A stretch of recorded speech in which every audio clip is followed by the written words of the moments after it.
All right, I think I might understand a little bit more of the opposing view on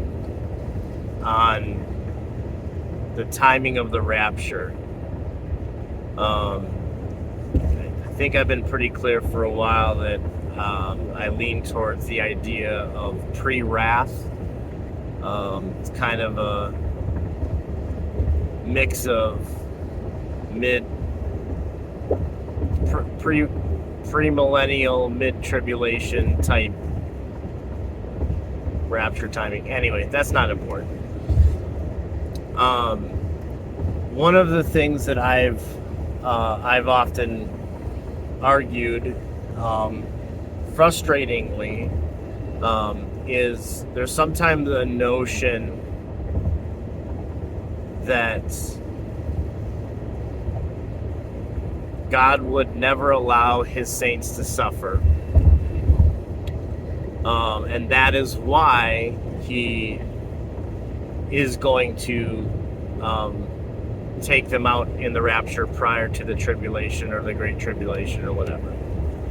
And generally, the scripture that's used is God has not appointed us unto wrath. And I could go into a lot more on that part, but I want to just say at the outset, I understand, I think, a little bit more of why they're saying that, and it's more about an intensity and a timing thing than simply just the nature of God or what he does or doesn't allow.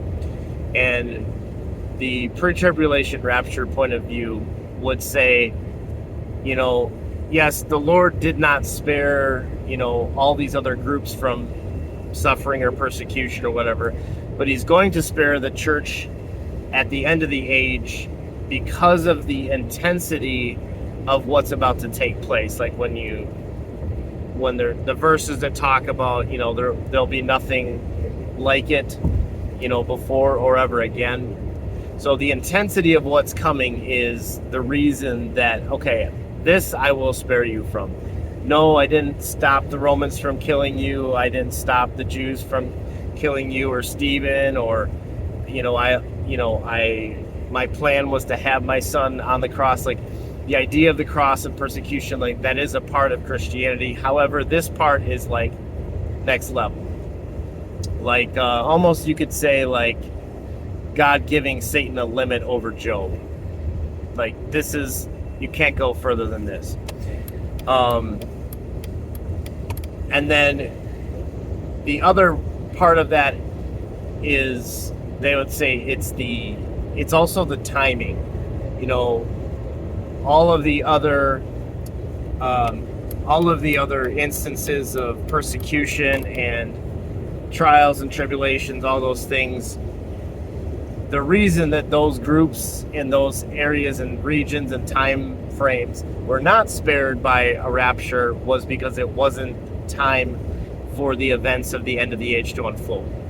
So when you put those two things together, honestly, I think that makes a better case for a pre-tribulation rapture than almost any verse that's ever been quoted.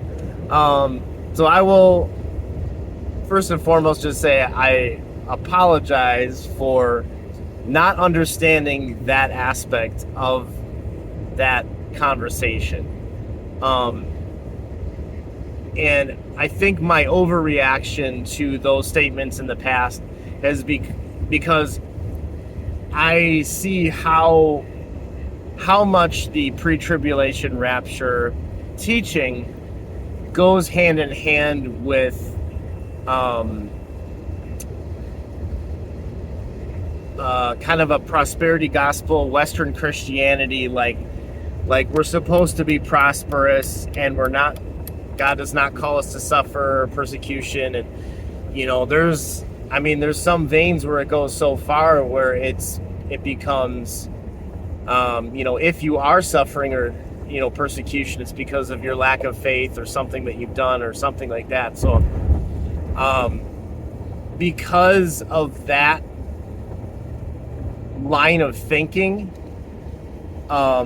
I had a hard time even listening to someone that would try to make the argument for timing and intensity. So if we could get to a center ground a little bit, I think we could have some discussions on timing and intensity as a reason, as long as we can understand that the call for the church in this age is the cross. Take up your cross and follow me. As long as we are not beholden to, an American church that has not really seen suffering or persecution, almost feeling that we will never see anything bad. If we can kind of toss off that, and then maybe toss off the other aspect would be, those who think the church has to go through the whole tribulation and almost like a purgatory type idea, like you're being purified and all that.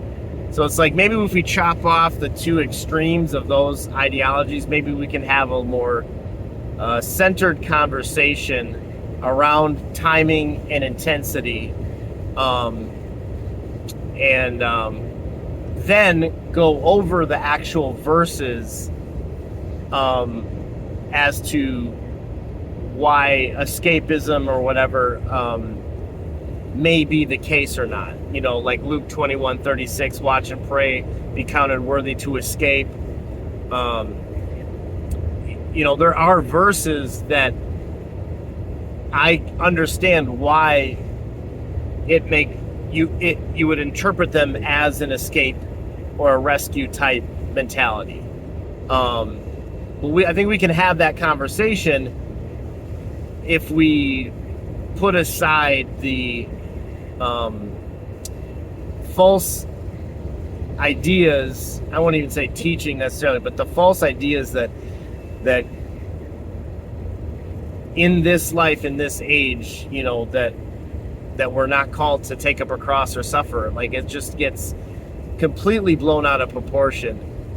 If we at least start the conversation with the cross and suffering as persecution, because we know in this age that the wicked persecute the righteous. So yeah, there's a lot of other points that could go on, but I've talked about them in other videos and things. So just for this one, timing and intensity, I kind of get it. Kind of. A little bit, hopefully.